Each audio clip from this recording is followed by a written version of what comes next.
وہ آدمی جس میں تنہائی میں اللہ کا ذکر کیا، اللہ کو یاد کرنے بیٹھ گیا، کوئی دیکھنے والا نہیں تھا، وہ تنہا تھا، حجرے میں تھا، اپنے بند کمرے میں تھا، اپنے رب کو یاد کیا۔ اللہ کی یاد کرتے کرتے اس کی آنکھوں سے آنسو ٹپکنے لگے، اس کی آنکھیں آنسوؤں کا خراج دینے لگی۔ تو میرے اور آپ کے آقا و مولا نے فرمایا کہ یہ آنسو اتنے قیمتی ہیں، ان آنسوؤں کے بدلے میں قیامت کے دن اسے عرش الہی کا سایہ نصیب ہوگا، عرش الہی کا سایہ اسے نصیب ہوگا ان آنسوؤں کے بدلے میں۔ رومی علیہ رحمہ فرماتے ہیں جہاں پانی گرتا ہے وہاں سبزہ اگتا ہے، جہاں آنسو گرتے ہیں وہاں رحمت اترتی ہے۔ تو اس لیے جو اللہ کی یاد میں رونے کا لطف ہے اور اللہ کی یاد میں آنسو بہانے کا اجر اور صلہ رکھا گیا ہے، یہ گناہوں کو دھو ڈالتا ہے، یہ اندر کی صفائی اور ستھرائی کا سبب اور ذریعہ ہے۔ میرے اور آپ کے آقا و مولا نے فرمایا راتوں کی تنہائیوں میں اٹھ کے قرآن پڑھا کرو اور قرآن پڑھتے ہوئے رویا کرو۔ پھر فرمایا فَإِلَّمْ تَبْكُوا فَتَبَاكُوا، اگر رونا نہ آئے تو رونے کی کوشش کیا کرو۔ حضرت داتا گنج بخش علی حجویری سے ایک مرید نے کہا حضرت اگر رونے کی کوشش کریں پھر بھی رونا نہ آئے، فرمایا پھر اپنے مقدر پہ رویا کرو۔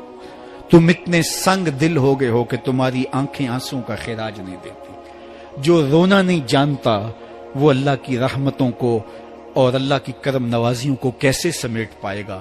بچہ روتا ہے تو ماں دودھ دیتی ہے، جب بندہ اللہ کی حضور الہاؤ زاری کرتا ہے، عجز کرتا ہے، انکساری کرتا ہے تو اللہ کی رحمتوں کو جوش آتا ہے اور اللہ تعالیٰ کی رحمتیں اس پہ برستی ہیں اور اس کے نہ صرف گناہ معاف ہوتے ہیں بلکہ اللہ تعالیٰ اس کے گناہوں کو بدل کے نیکیوں میں تبدیل کر دیتا ہے۔ ایک فقیر تھا، ملنگ درویش، اللہ کا بندہ، اس کی عادت یہ تھی کہ اپنے ڈیرے پہ آنے والوں کو کھلاتا، ان کو پلاتا، ان کی ضروریات کا خیال رکھتا، لیکن ان کو مالی آسودگیاں نہیں تھی۔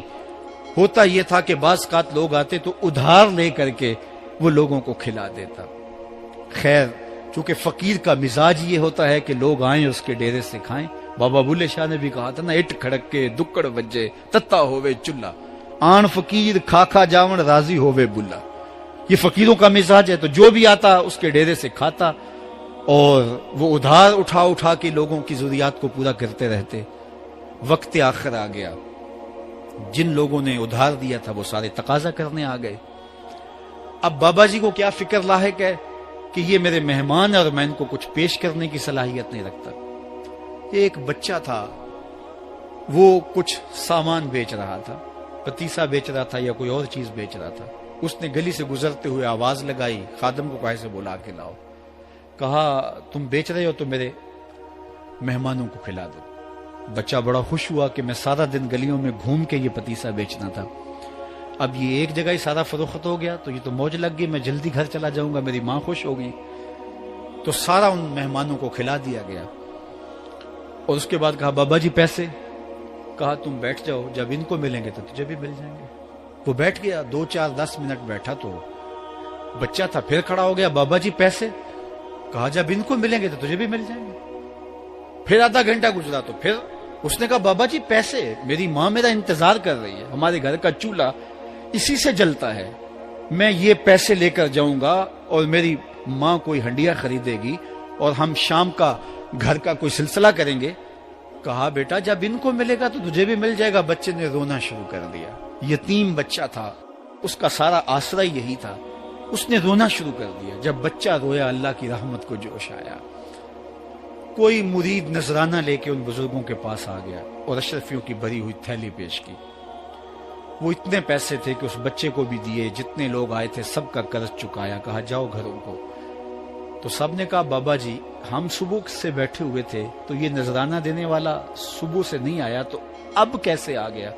کہا صبح سے تمہارے اندر کوئی رونے والا نہیں تھا، ایک رونے والا آیا تو باقیوں کا بھی کام بن گیا۔ بعض اوقات کسی ایک شخص کی وجہ سے باقیوں کی خطائیں بھی معاف ہوتی ہیں۔